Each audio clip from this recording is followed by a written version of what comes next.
नारायण नारायण नारायण भजमन।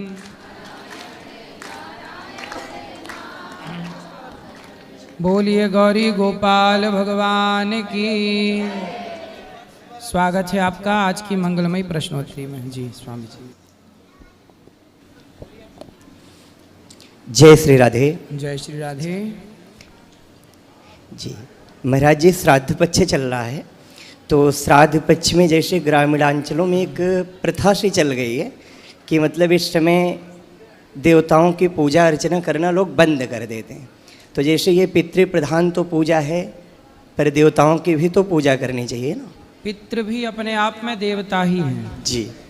तो पितृ देवताओं की भी पूजा होती है, इसलिए जब पिंडदान होता है तो पिंडदान में भगवान का भी पिंडदान होता है, तो उसमें भगवान की पूजा तो होती है। जी।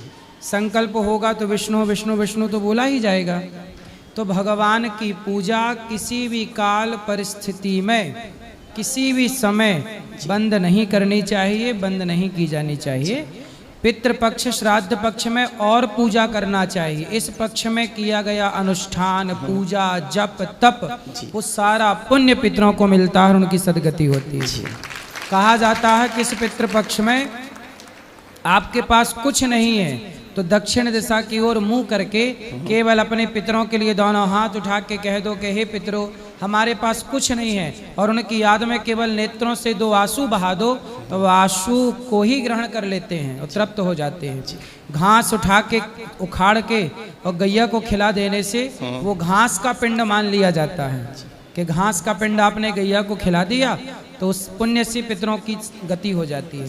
कुछ ना होने पर ये बात भी है, पर है तो आप बढ़िया तिल के बाद वो बनाइए पिंड, और बढ़िया जौ के तिल के पिंड बना के और दान कीजिए, पिंड दान कीजिए, अन्न दान कीजिए। सब भगवान की पूजा किसी भी काल परिस्थिति में ईश्वर की पूजा बंद नहीं होती। चूँकि हमारे मन में चल रहा था, चूँकि आपको इस समय पूरा विश्व सुन रहा है, तो आपके माध्यम से ये जानकारी जन जन में व्याप्त हो गई। और महाराज जी, श्राद्ध पक्ष में श्रीमद् भागवत महापुराण का फल विशेष रूप से क्या हो जाता है? कहते हैं गया श्राद्ध सते नापि मुक्तिर में न भविष्यति। सते नापिर मुक्तिर में न भविष्यति। यदि गया, जैसे गौकर्ण जी ने गया श्राद्ध तो धुंधकारी का किया, पिंडदान किया, पर चूंकि उनने नाम गोत्र गलत लिया था, क्योंकि उन्हें ये लगा कि मेरा भाई है, जबकि वो बहन का था। धुंधकारी जो था वो उनकी अपनी माँ का जो धुंधली की बहन का बेटा था, तो गौकर्ण जी के मौसी का लड़का हुआ। चूंकि वो नाम गोत्र गलत बोल रहे थे, उन्हें यही था कि हमारे नाम गोत्र का है। क्यों गुरुजी, बात सही है जी। इसलिए उनको उसका फल नहीं मिला। फिर भी गया श्राद्ध करने के बाद भी किसी की सदगति में कोई बाधा हो तो भागवत सुनने के बाद उसकी सदगति निश्चित है। क्योंकि भागवत कितना भी बड़ा पापी कोई ना, भागवत जी में लिखा ये मानवः पाप कृतस्तु सर्वदा सदा दुराचारणता विमार्ग गाहा क्रोधाग्नि दग्धः कुटिलाश्च कामिनः सप्ताह यज्ञेन कलौ पुनन्तिते। कितना भी बड़ा पापी हो उत्तर ही जाएगा भागवत के अनुष्ठान से। जी सादर जय श्री राम जी। गुरु जी के चरणों में सादर नमन जी। गौरी गोपाल भगवान की जय जी। हम लोग छत्तीसगढ़ से हैं। मेरे सामने में 2 जो बैठे हैं, राजा राम कौशिक और रामेश्वरी कौशिक, इनके कोई संतान नहीं हैं। अच्छा। और अभी तक के 9 भागवत ये लोग सुन चुके हैं जी। अभी 31 अगस्त से 6 सितंबर तक हरिद्वार में कथा सुन के आपके शरण में आए हैं। इनका एक ही निवेदन है कि हमारे आगामी जो जीवन है वृंदावन में हम लोग वास करेंगे और आपकी छत्र छाया में कोई सेवा करेंगे। बिल्कुल, हमारे लायक जो सेवा हो आप बताइए। ये बोलेंगे। बोलिए बोलिए, बात करनी है तो कर लीजिए।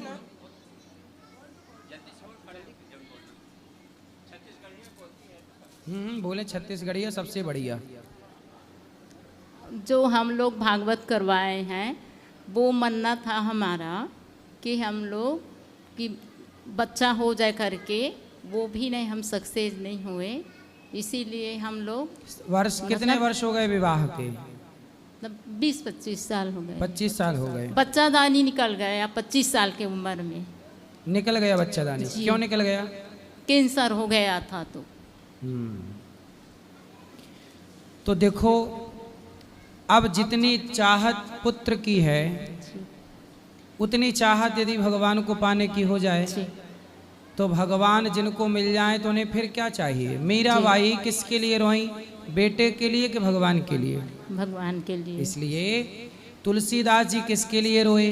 भगवान के लिए कि बेटे के लिए? भगवान के लिए। फिर इसलिए जो भगवान को वो है, जिसका मन भगवान में लग गया, जी। जिसने प्रभु का प्रेम पा लिया, वो सब पा गया। जी। वरना 4-4 बेटा जिनके हैं, यदि मन भगवान में नहीं लगा तो 4 बेटा पाके क्या पाए?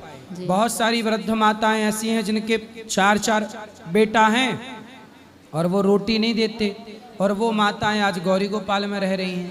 तो बेटे हैं तो सही 4-4, पर बुढ़ापे में एक रोटी का सहारा नहीं है। तो ऐसे बेटे ईश्वर ने आपको पुत्र नहीं दिया, इसके पीछे कुछ कारण रहा होगा। कारण क्या था? शायद आपको बेटा मिलता और उस बेटे को पाने के बाद आपको बहुत कष्ट उठाना पड़ता, शायद आपको घर का त्याग करना पड़ता, शायद कुछ भी हो सकता था। इसलिए ईश्वर ने आपको बहुत बड़े संकट से बचा लिया। ईश्वर कई बार नहीं देते ना, उसमें भी कृपा होती है जी। और देते हैं उसमें भी कृपा होती है। पुत्र क्यों होता है? कहते हैं पुत्र हमेशा माँ बाप का ऋण चुकाने के लिए होता है। जिसके सिर पर ऋण होगा उसके बच्चा आ जाएगा चुकाने के लिए। जिसके सिर पर ऋण था ही नहीं, भगवान ने उसे दिया ही नहीं कि भाई तू तो मुक्त है ऑलरेडी, ऋण है ही नहीं तो तुझे क्यों झंझट में रखना। तो आपके सिर पर कोई ऋण नहीं है, इसलिए ईश्वर ने आपको दिया ही नहीं। इसलिए ना देकर आप बताओ कि ईश्वर ने आपको पुत्र ना देकर कृपा की, अच्छा किया कि आपके साथ बुरा हुआ? भगवान को पा लिए अच्छा हुआ। इसलिए अब मन को पूर्ण रूप से, मीराबाई ने भगवान को पा लिया तो आज तक याद है, दुनिया को मीरा का नाम याद है। और जिनने बेटे पाए 4-4, 6-6, उन्हें कौन जान रहा? आपके पड़ोस में किसी के 4 बेटे हैं, किसी के 10 बेटे हैं, कौन जान रहा उन्हें? बगल की गली वाला नहीं जानता।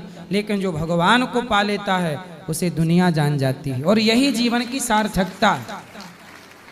आपके घर में, आपके आसपास किसानी होती है? किसानी, हाँ। खेती होती है? हाँ। लोग खेत में गेहूं बोते हैं, धान बोते हैं। छत्तीसगढ़ में तो धान बहुत होती है। तो धान जब बोते हैं, गेहूं भी होती होगी, गेहूं होती है आपके क्षेत्र में? गेहूं जब बोते हैं ना, तो किसान गेहूं तो बोता है, तो उसे गेहूं तो मिलती ही मिलती है, पर भूसा फ्री में मिल जाता है। मिलता है कि नहीं? जी। भूसा पाने के लिए कोई किसान गेहूं नहीं बोता, गेहूं बोता है गेहूं पाने के लिए, पर भूसा फ्री में मिलता है। उसी तरह ये जीवन मिला है भगवान को पाने के लिए। ये बेटा बेटी मान सम्मान तो भूसे की तरह है, मिल जाए तो ठीक है, नहीं मिले तो कोई बात नहीं। बहुत संत हुए हैं, बहुत लोग हुए हैं जिनके बेटा नहीं हुआ और उन्होंने भगवान में मन लगा कि अपना कल्याण कर लोगे तो आपका जीवन आना सार्थक होगा। आपन कल्याण नहीं कर पाओ तो फिर 4 बच्चे पालो आप, वो कल्याण हुआ नहीं तो 4 बच्चे पाके भी क्या करोगे? दुर्लभो मानुषो देहो देहि नाम क्षण भंगुरा। बड़े भाग्य मानुष तन पावा, शरीर बड़े भाग्य से मिला है। अब पूर्ण रूप से वासना हटा दीजिए, पुत्र की कामना हटा दीजिए। किसकी कामना रखेंगे? भगवान। केवल एक भगवान की सिवा हमें हमको और कछु ना चाहिए, बस राधा कृष्ण मिलई दे। एक भगवान। नरसिंह जी की बेटी ने नरसिंह जी से कहा कि तेरा सांवरा तो झूठा है, देखो मायरा भरने नहीं आया। तो नरसिंह जी बोले जो सांवल सा नहीं आसी, तो नरसिंह लो गुण गासी। एस बाई, नानी बाई को डांट रहे हैं अपनी बेटी को, सुन बाई, यदि मेरा सांवरा नहीं आया तो कोई बात नहीं, मैं उसकी भक्ति इसलिए थोड़ी करता हूं कि वो मेरी बेटी के मायरा भरने आए। वो आए ना आए फिर भी मैं उसका चिंतन करना नहीं छोड़ूंगा। वो बेटा दे या ना दे फिर भी मैं उसका चिंतन करना नहीं छोड़ू। यही प्रेम है, इसी से कल्याण होगा। ये ना वो हरिद्वार से आए हैं तब से ये यहीं रहने चाहते हैं। रहो, अच्छा है, रहो, सेवा करो। तो कुछ सेवा दे दो इसको। हाँ, तो अभी ऊपर कार्यालय में बात कर लेना। जी। और किसका प्रश्न है? अभी आपको बात करनी है? अभी श्री हरिवंश गुरुजी। अभी आएगा माइक जी। श्री हरिवंश। श्री हरिवंश। गुरुजी, मेरे कुछ प्रश्न हैं, जैसे कि राष्ट्र के ऊपर और अपने अध्यात्म के ऊपर भी। एक तो मेरा खुद के लिए प्रश्न है कि मुझे ये समझ नहीं आ रहा कि मतलब मैं किसे पूजूं, मतलब जो एक होता है ना पर्टिकुलर किसी एक को लेकर चलना, ऐसा नहीं समझ आ रहा मुझे खुद को। आप किसको पूजते हैं अभी? अभी वैसे तो मैं सभी देवी देवताओं को मानता हूँ, पर जैसे हमारी कुल देवी हैं काली माता, और मैं बचपन से वैसे मैं 5-6 साल की उम्र से ही हनुमान चालीसा का पाठ करता था, और भगवान राम में भी मेरी बड़ी आस्था है, बांके बिहारी में भी बड़ी आस्था है। जब भी मैं वहाँ, जैसे मैं राम मंदिर गया या आज बांके बिहारी मंदिर गया, तो वहाँ जाते ही मतलब मुझे इतना, मेरे आँखों में इतना ज़्यादा आंसू, रोना आ जाता है, कुछ कहना नहीं। और आज कुछ समय से, अभी पीछे 2 महीने से लगभग, जब मैंने ना मतलब मैं बहुत ज़्यादा एक डिप्रेशन में कुछ फैमिली कारणों की वजह से जा रहा था, तो मैंने सोचा कि ध्यान लगाने की कोशिश करूं कि उससे थोड़ा नकारात्मक भाव ख़त्म होंगे। तो जब मैंने ध्यान लगाना शुरू किया, ऐसे मैं आंख बंद करके बैठता था, तो जैसे आम तौर पे लोग जब आंख बंद करके बैठते हैं तो उनको अंधेरा छा जाता है आगे, पर मेरे साथ ऐसा नहीं होता। जब मैं आंख बंद करता हूँ ना, तो मैं मतलब जैसे ब्रह्मांड दिखता है मुझे, ऐसे लगता है कि मैं कहाँ क्षीर सागर, भगवान विष्णु दिखते हैं कि माता। आपका ध्यान सही है। हाँ जी। और ऐसा है कि देखो, कंफ्यूज ना होइए। और देवता चित्त न धरई, हनुमत से ही सर्व सुख करई। तो देवताओं को चित्त में रखना नहीं चाहिए, हाँ जी। भगवान को चित्त में रखना चाहिए। देवता अलग होते हैं, भगवान अलग होते हैं। देवता कितने हैं? 33 कोटि। हाँ जी। और भगवान कितने हैं? भगवान तो एक ही है। एक है, एको ब्रह्म द्वितीयो नास्ति, ईश्वर हाँ जी। एक है जी। तो उस एक का नाम ही नारायण है जी। वह नारायण, जब प्रहलाद पर संकट आया तो हमारे भगवान श्रीमन नारायण प्रहलाद के लिए नरसिंह बन गए। जी।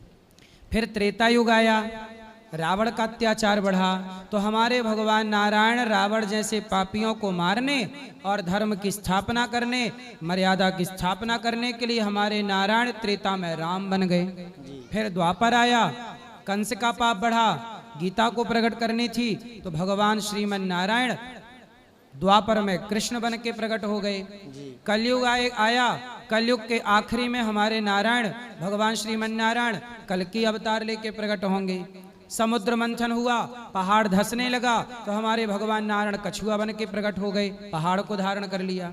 भगवान को लगा कि राजा बलि पर कृपा करनी है, तो राजा बलि के लिए वामन भगवान नारायण बन गए। तो भगवान नारायण के अनेक रूप रूपाय विष्णवे प्रभु विष्णवे, भगवान के अनेक नाम, अनेक रूप, अनेक लीलाएं हैं। कंफ्यूज ना होइए, चाहे राम राम कहो, कृष्ण कृष्ण कहो, नरसिंह कहो, सबका मतलब एक ही है। एक है। रही बात हनुमान जी की, तो हनुमान जी ने जब छाती फाड़ी तो कौन बैठा था भीतर? भगवान राम, माता सीता। राम। तो राम कौन है? नारायण। तो शंकर जी कौन है? सॉरी, हनुमान जी कौन है? शंकर जी। शंकर जी भी सदा भगवान श्रीमन नारायण का ध्यान करते रहते। जी जी। तो हरि हरि और न भेदा, और गुरुजी हरि जैसे हर में कोई भेद ना मानो, राम कृष्ण में कोई भेद ना मानो। क्या समझ में आया? पहले बताओ, कंफर्म कराओ, क्या समझे? यही समझ में आया जी कि हरि जो विष्णु नारायण है वो ही सब कुछ है। हाँ, अब कंफ्यूज नहीं होगे? नहीं जी, अब नहीं अब confuse क्या होगा। जपोगे? नारायण नारायण। श्रीमन नारायण। और गुरुजी जैसे कि ना मैं एक दिन ऐसे बोलो ही एक बार श्रीमन नारायण। श्रीमन नारायण। ठीक है। गुरुजी एक दिन मैं जैसे ध्यान में बैठा था ना, तो मुझे मतलब जो आभास हुआ बैठे ऐसे, मतलब जब मैं आंख बंद करता हूँ, जैसे अभी बंद कर लूँ ना, तो तुरंत ही मुझे सब कुछ दिखने लग जाता है। तो ऐसा हुआ कि जैसे मैंने माँ काली का रौद्र रूप देखा, और उनका रौद्र रूप चल रहा था, और इसी में मैं उसको देख के डरने लग गया, मुझे कंपन होने लग गई मेरे शरीर में। ठीक है। और इसी के साथ तुरंत थोड़ी देर में ही उनके रौद्र रूप के आगे चारों तरफ मयूर पंख मुझे नजर आने लगे, और उससे फिर मुझे शीतलता मिली। सही और है। फिर माँ ने मुझे कहा कि मेरा मंदिर बनवाओ, ऐसा उन्होंने कहा। ठीक है, तो आप सामर्थ्यवान बने तो एक मंदिर छोटा सा बनवा के पूजा करिए। मंदिर का मतलब है कि ईंट पत्थर का मंदिर नहीं, अपने मन को ही मंदिर बनाओ। ये भी इशारा है कि मन को मंदिर बनाओ। ईंट पत्थर का मंदिर ही नहीं होता, मन को भी तो हम पवित्र करके मंदिर बना सकते हैं। और गुरुजी एक सवाल मैं राष्ट्र के लिए पूछना चाहता पहले जो समझ में आई, मन क्या है? हूँ। मन मंदिर है। मन मंदिर है। मन नाला भी है। हाँ, अगर गलत जिसका दिशा मन गलत जा रहा है वो मन नाला है, जी जी और जिसका मन भगवान में लगा है उसका मन ही मंदिर है, और उसी मन मंदिर में भगवान प्रकट हो जाते हैं। जी जी। अब आगे एक राष्ट्र के लिए सवाल है मेरा। जैसे कि हम जब भी अपने धार्मिक स्थलों पर जाते हैं, ठीक पिछले साल अभी भगवान की ऐसी कृपा हुई कि पिछले वर्ष मेरी जब से शादी हुई है, मैंने बहुत सारे तीर्थों के मुझे दर्शन लाभ हुए। तो सबसे पहले शादी के तुरंत बाद हम गए बाबा विश्वनाथ बनारस में। ठीक तो है। जब हम वहाँ पर गए तो हमने देखा, जैसे कि सुना तो हुआ था और जैसे सोशल मीडिया के द्वारा देखा भी हुआ था कि देखा कि नीचे भवन है, भगवान का मंदिर है, ऊपर गुंबद है वो इस्लाम का। और फिर इसके बाद जैसे राम मंदिर का तो हम सब जानते ही हैं, अभी फैसला आया और राम मंदिर भी बना। और आज यहाँ भी जब मैं मथुरा में श्री कृष्ण जन्मभूमि पर गया तो वहाँ भी हमने देखा कि नीचे मंदिर है और ऊपर वो मकबरा सा बना हुआ है। तो मतलब और जहाँ भी हम जब भी अपने धार्मिक स्थलों में जाते हैं, हिंदू धर्म के किसी भी धार्मिक स्थल में जब हम सब लोग जाते हैं तो हमें ऐसा वहाँ पर जाके ना थोड़ा सा हीन भावना आ जाता है। वो हीन भावना अपने धर्म की वजह से नहीं आता, धर्म की वजह से तो हमें गर्व होता है, अपने पूर्वजों पे भी गर्व होता है, लेकिन आज की जो समाज में जैसा स्थिति है हिंदुओं का, उस वजह से हीन भावना आता है कि 100 करोड़ से ऊपर की आबादी हमारे विश्व भर में होते हुए भी सारे हिंदू समाज की, और हमारी ये दुर्गति है कि हम अपने मंदिरों की सुरक्षा के लिए हमें सुरक्षा बल की तैनाती करनी पड़ती है।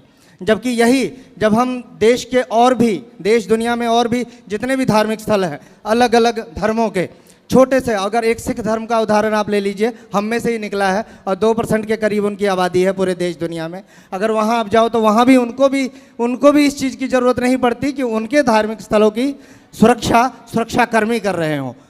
वो अगर करते भी हैं तो उनके खुद के लोग करते हैं। लेकिन हमारी ऐसी स्थिति है, हमारे संस्कृति में ऐसी स्थिति है, हम लोग भीरू या कायर या मैं कहूँ तो नपुंसक भी कह सकता हूँ कि हम हो चुके हैं कि हमारे धार्मिक स्थलों की सुरक्षा कर्मियों से करवानी पड़ती है, और हम वो अपनी चीज़ें ही हम लेने के लिए कोर्ट से लड़ रहे हैं, 500-500 साल तक लड़ रहे हैं।